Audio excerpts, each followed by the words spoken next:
ઘરમાં ગરીબી લાવે છે આ કુટેવો આજે જ છોડો. ઘરમાં ગરીબી લાવે છે આ 37 કુટેવો. ગરીબ કોઈ ધનથી હોય છે અને કોઈ ઘરથી. વાસ્તુશાસ્ત્ર અને જ્યોતિષશાસ્ત્રમાં બતાવવામાં આવ્યું છે કે તમારી અમુક ખરાબ ટેવો પણ તમને ગરીબ બનાવી શકે છે. જો કે ભૌતિક જીવનમાં જે પૈસાનો યોગ્ય ઉપયોગ કરે છે તે અમીર રહે છે. આજે અમે તમને વાસ્તુ અને જ્યોતિષના આધારે કેટલીક બાબતો જણાવી રહ્યા છીએ જેને ધ્યાનમાં રાખવી જોઈએ. જો તમને આવી આદત હોય તો તેને બદલી નાખો. આવો જાણીએ ગરીબી બનાવનાર આદતો વિશે. 1. સવારે મોડે સુધી જાગવું. જે લોકો ઘણીવાર આધુનિક દિનચર્યાનું પાલન કરે છે, રાત્રે મોડે સુધી જાગે છે અને સવારે મોડે સુધી સૂવે છે, આવી આદતને શાસ્ત્રોમાં ખોટી માનવામાં આવે છે અને આમ કરવાથી ચંદ્ર ગ્રહ અશુભ પરિણામ આપે છે. તેનાથી માનસિક તણાવ અને સ્વાસ્થ્ય સંબંધિત સમસ્યાઓ થઈ શકે છે. વહેલા જાગવાથી સવારે વ્યક્તિના મનમાં નવા બદલાવ અને ઉન્નતિના વિચારો આવે છે જે આગળ વધવામાં મદદ કરે છે. ગરુડ પુરાણ મુજબ જે લોકો મોડા ઊંઘે છે તેઓ તમામ પ્રયત્નો કરવા છતાં તેમના જીવનમાં પૈસાની તંગીનો સામનો કરે છે. લોકો કે શું જાણે છે કે આવું કરવાથી લક્ષ્મીજી ગુસ્સે થાય છે અને ઘરમાં ગરીબી આવવા લાગે છે. 3. ખાલી ડોલ. બાથરૂમમાં ખાલી ડોલ રાખવાથી ઘરમાં નકારાત્મક ઉર્જા આવે છે. જો ખાલી ડોલ હોય તો તેને ઊંધી મૂકો. 4. એઠા વાસણો. રાત્રિના સમયે રસોડામાં એઠા વાસણો ક્યારેય ન મૂકો. રસોડામાં બગડેલા વાસણો રાતોરાત છોડીને રસોડાને ગંદુ રાખવાથી દેવી લક્ષ્મી ક્રોધિત થાય છે, ગરીબ બની જાય છે. તે ગમે તેટલી મહેનત કરે પણ આવા ઘરમાં પૈસા તકતા નથી. 5. ઘણીવાર એવું જોવા મળે છે કે કેટલાક લોકો જ્યારે ચાલતા હોય ત્યારે તેમના પગ ખેંચે છે. જ્યોતિષશાસ્ત્રમાં એવું માનવામાં આવે છે અને એવું કહેવામાં આવ્યું છે કે આવી આદત વ્યક્તિની ખૂબ જ ખોટી હોય છે. વ્યક્તિના લગ્ન જીવન પર તેની ખરાબ અસર પડે છે. એટલું જ નહીં, પરસ્પર ઝઘડાનો સામનો પણ કરવો પડી શકે છે અને ઘરમાં ગરીબી રહે છે. 6. સ્ત્રીઓનું અપમાન. ચાણક્ય નીતિ અનુસાર જે લોકો સ્ત્રીઓનું અપમાન કરે છે તેમની પત્નીનું સન્માન કરતા નથી. તેમના ઘરમાં દેવી લક્ષ્મી ક્યારેય વાસ કરતી નથી. તેથી જો તમારે પૈસા જોઈએ છે તો સ્ત્રીઓનું સન્માન કરતા શીખો. જે ઘરોમાં સ્ત્રીઓનો અવાજ હોય અને તે ઘરની બહાર જાય છે તો તેઓ પરિવાર દુઃખી થવા લાગે છે. 7. ટપકતો નળ. ઘરમાં નળના ટપકવાથી પણ તમારી બરકતમાં બાધા આવી શકે છે. શાસ્ત્રો અનુસાર ઘરમાં નળના ટપકવાથી ધનની હાનિ થાય છે. 8. સાંજના સમયે ખાટી વસ્તુઓનું દાન કરવું. સાંજે કે રાત્રે કોઈને છાશ, દહીં અને અથાણું જેવી ખાટી વસ્તુઓનું દાન કરવાથી માતા લક્ષ્મીજી ઘરેથી ચાલ્યા જાય છે. સાથે જ સાંજે મીઠાનું દાન ન કરવું. 9. આખો દિવસ તેમની આંગળીઓ અથવા ગરદનના હાડકાઓ મચોડવાની આદત. માન્યતા અનુસાર આ લક્ષણને ખોડલે કહેવામાં આવે છે. એવું કહેવામાં આવે છે કે તે આયુષ્ય ઘટાડે છે. તે ગરીબી પણ વધારે છે. 10. દુર્વ્યવહાર. જે લોકો તેઓનો ખરાબ અપશબ્દનો ઉપયોગ કરે છે અને બીજાનું અપમાન કરે છે તેમની પાસે પૈસા પણ નથી તકતા. જે લોકો બીજાનું અપમાન કરે છે ભલે તેઓ અમીર હોય, તેમની આ ખરાબ આદતને કારણે તેમને ગરીબ થવામાં સમય નથી લાગતો. ઘમંડ, કપટ એ એવી આદતો છે જે વ્યક્તિને બરબાદ કરી દે છે. 11. થાળીમાં ભોજન છોડી દેવું. શાસ્ત્રોમાં કહેવામાં આવ્યું છે કે આપણે ભોજનનું અપમાન ન કરવું જોઈએ. થાળીમાં ભોજન છોડવું એ ભગવાનનું અપમાન માનવામાં આવે છે. આથી થાળીમાં એટલું જ લો કે જેટલું તમે ખાઈ શકો છો. બિનજરૂરી ભોજન જો તમે છોડો છો તો તમારે ગરીબીનો સામનો કરવો પડશે. આ કૃત્યથી દેવી લક્ષ્મી ક્રોધિત થાય છે. 12. વડીલોનું અપમાન. શાસ્ત્રો અને પુરાણોમાં ઉલ્લેખ છે કે જે ઘરોમાં વડીલોનું સન્માન કરવામાં આવતું નથી ત્યાં દેવી લક્ષ્મી ક્યારેય પણ રહેતા નથી, કારણ કે વડીલોને ગુરુનું સ્વરૂપ માનવામાં આવે છે, જેમાં ભગવાન વિષ્ણુનો વાસ હોવાનું માનવામાં આવે છે. વડીલોનું સન્માન કરવાથી દેવી દેવતાઓ પ્રસન્ન થાય છે. 13. હાથમાં મીઠું આપવું. એવું માનવામાં આવે છે કે મીઠું ઘરની નકારાત્મક ઉર્જાને શોષી લે છે. જો તમે કોઈને મીઠું આપી રહ્યા હોવ તો તમારે હાથમાં મીઠું ન આપવું જોઈએ. જ્યોતિષશાસ્ત્રમાં આવું કરવું શુભ માનવામાં આવતું નથી. એટલા માટે જ્યારે પણ તમે કોઈને મીઠું આપો છો તો તે શુભ માનવામાં આવતું નથી.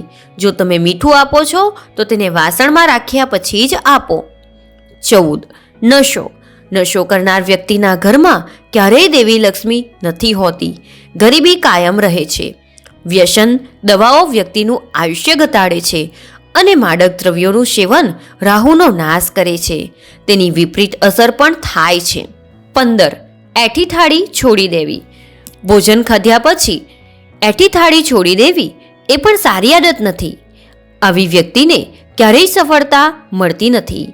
કહ્યું છે કે જમ્યા પછી એઠા વાસણોને યોગ્ય જગ્યાએ રાખવામાં આવે તો તે શનિ ચંદ્રના દોષ દૂર થાય છે અને સાથે જ દેવી લક્ષ્મીની પ્રસન્નતા પણ પ્રાપ્ત થાય છે. 16. સાફ સફાઈ. ઘરની સાફ સફાઈ સાથે બાથરૂમ પણ ખૂબ જ મહત્વપૂર્ણ છે. ઘણીવાર લોકો સ્નાન કર્યા પછી બાથરૂમને ગંદુ છોડી દે છે. આમ કરવાથી ચંદ્રમાનું અશુભ પરિણામ મળે છે. 17. અવ્યવસ્થિત પથારી. જો તમે પથારી વ્યવસ્થિત ન હોય તો તે વ્યક્તિની દિનચર્યા પર પણ અસર કરે છે અને તેના સ્વાસ્થ્ય પર પણ અસર પડે છે અને આમ કરવાથી નકારાત્મક ઉર્જા પણ ઘરમાં રહે છે. 18. બૂમો પાડવી. વ્યક્તિએ ક્યારેય પણ મોટા અવાજે બૂમો ન પાડવી અને પોતાનો ગુસ્સો શાંત રાખવો જોઈએ. બૂમો પાડવાથી અને મોટેથી બોલવાથી શનિની અશુભ અસર થાય છે. એટલા માટે તમારે શાંત રહીને તમારું કામ પૂરું કરવું જોઈએ અને નકામી વસ્તુઓથી દૂર રહેવું જોઈએ. આમ કરવાથી શનિદેવ તમારા પર પ્રસન્ન રહે છે. 19. ગંદા કપડાં પહેરવા. ગરીબી એવા લોકો સાથે પણ રહે છે જેમને સ્વચ્છતામાં રહેવું ગમતું નથી. ગરીબી જીવનભરનો સાથી બની રહે છે. જે લોકો નિયમિત સ્નાન નથી કરતા, દાંત સાફ કરતા નથી, ગંદા કપડાં પહેરે છે, ઘર સાફ કરતા નથી, તેની બધી જ સંપત્તિ રોગોની સારવારમાં વેડફાય છે. 20. જે લોકો બીજાની ખામીઓ બતાવે છે. ગરુડ પુરાણ મુજબ જે લોકો સ્વભાવે ટીકા કરતા હોય છે, એટલે કે તેઓ હંમેશા બીજાની ખામીઓ બતાવે છે અને બીજા વિશે ખરાબ બોલે છે. બિનજરૂરી ટીકા કરવા પર દેવી લક્ષ્મી તેમનાથી નારાજ થઈ જાય છે. 21. બીજા પર બૂમો પાડવાનો સ્વભાવ હોય તો જીવનમાં દરિદ્રતા આવે છે. 22. જરૂરિયાત કરતાં વધુ ખાવું. આચાર્ય ચાણક્યના મત મુજબ જે વ્યક્તિ જરૂરિયાત કરતાં વધુ ખાય છે તે ક્યારેય અમીર બની શકતો નથી અને આવા લોકોના ઘરમાં ગરીબી રહે છે. આ ઉપરાંત જે વ્યક્તિ વધુ ખાય છે તેનું સ્વાસ્થ્ય પણ ખરાબ રહે છે. 23. જે લોકો સખત મહેનત કરવાનું ટાળે છે. જો કોઈ વ્યક્તિ સખત મહેનત કરવાનું ટાળે અને સોંપાયેલા કાર્ય યોગ્ય રીતે ન કરે તો દેવી લક્ષ્મી તેનાથી ગુસ્સે થઈ જાય છે. ગરુડ પુરાણમાં લોકોને આ સ્વભાવથી બચવાની સલાહ આપવામાં આવી છે. તે જ ગરુડ પુરાણમાં જે વ્યક્તિ વધારે ખાય છે તેને પણ ગરીબીનું કારણ માનવામાં આવ્યું છે, કારણ કે તેના જીવનમાં આળસ વધે છે. 24. નખને મોઢી ચાવવો. નખ ચાવવો એ આત્મવિશ્વાસની તૂટવાની નિશાની છે અને તે ખરાબ આદત પણ અનેક રોગોનું કારણ બની જાય છે. જ્યોતિષના દ્રષ્ટિકોણથી જોવામાં આવે તો નખ કરડવાની આદતને આ રીતે વર્ણવવામાં આવી છે. ખરાબ આદત અને આદત જે વિનાશને આમંત્રણ આપે છે. આ આદતને કારણે જન્મકુંડળીના ગ્રહો ખરાબ અસર આપવા લાગે છે. તેથી આવી આદતોથી હંમેશા બચવું જોઈએ. 24. વ્યક્તિએ હંમેશા મીઠા શબ્દો બોલવા જોઈએ. કડવા શબ્દો બોલનાર વ્યક્તિને કોઈ પસંદ નથી આવી. વ્યક્તિ દરેક વાતચીતમાં બીજાને નુકસાન પહોંચાડે છે. આવ્યા વ્યક્તિના કોઈ મિત્રો હોઈ શકતા નથી અને તેના દુશ્મનોની સંખ્યા દિનભર વધતી હોય છે. 26. બિન આરોગ્યપ્રદ આહાર લેવો. જે લોકો સારો ખોરાક ખાય છે તે હંમેશા તંદુરસ્ત રહે છે. જો તમારે અમીર બનવું હોય અને ગરીબીમાંથી મુક્તિ મેળવવી હોય તો તમારે ખાણીપીણીની આદતો બદલો અને તમારી જીવનશૈલીમાં તંદુરસ્ત ખોરાક, કસરત, યોગ વગેરેનો સમાવેશ કરો. સંગઠિત રીતે પોતાના કામમાં વારંવાર ઉતાવ ચઢાવનો સામનો કરવો પડે છે. ખાસ કરીને ઘરના મુખ્ય દરવાજાની સામે ચપ્પલ ક્યારેય ન રાખવા જોઈએ. આપણે તેને પહેરવાનું પણ ટાળવું જોઈએ. ફાટેલા ચપ્પલ પહેરવાથી પણ ઘરમાં ગરીબી આવે છે. 28. ખરાબ લોકો સાથે મિત્રતા. જો તમે ખરાબ લોકો સાથે મિત્રતા નિભાવતા હોવ અને જો તમે તેની સાથે ઉઠો બેસો છો તો ચાણક્ય નીતિ અનુસાર આવા લોકો ક્યારેય સફળ થતા નથી અને હંમેશા ગરીબ જ રહે છે. ગરીબીનો સામનો કરવો પડે છે. 29. પગ હલાવવાનું. જ્યોતિષશાસ્ત્રમાં બેસતી વખતે પગ હલાવવાની આદતને ખૂબ જ અશુભ માનવામાં આવે છે. આવી સ્થિતિ વ્યક્તિની માનસિક નબળાઈની નિશાની છે અને કુંડળીમાં ચંદ્ર નબળો થવાથી તે વ્યક્તિને શિકાર બનાવે છે, તણાવ દૂર કરે છે અને ઘરમાં ગરીબી લાવે છે. 30. પશુ પક્ષીઓ પ્રાણીઓનો ખોરાક આપતા નથી. પ્રાણીઓ, પક્ષીઓ અને અવાજ વગરના પ્રાણીઓને ખોરાક ખવડાવવાથી વ્યક્તિને ઘણું પુણ્ય મળે છે, જેના કારણે કુંડળીના અશુભ ગ્રહો પણ શુભ થવા લાગે છે. ખાસ કરીને બુધ ગ્રહ બળવાન બને છે અને કારકિર્દીમાં આવતા અવરોધો દૂર કરે છે. 31. લોભની લાગણી હોવી. વડીલોએ હંમેશા લોભને સામે સલાહ આપી છે. તેને અનિષ્ટનું નામ આપવામાં આવ્યું છે. તેથી જ લોકોએ તેનાથી દૂર રહેવું જોઈએ. તે બને તેટલું દુષ્ટ, લોભ સુખી કુટુંબ અને જીવનનો પણ નાશ કરે છે. લોભી વ્યક્તિ ખોટો માર્ગ અપનાવનાર લાગે છે. આવા લોકો ક્યારેય સુખી જીવન જીવતા નથી. 32. તિજોરી પાસે સારવણી. તિજોરી પાસે સારવણી ન રાખવી અને અલમારી જેમાં પૈસા અને ઘરેણાં રાખવામાં આવે છે. ઘરમાં લોકર એવી રીતે રાખો કે તે ઘરની ઉત્તર દિશામાં ખુલે.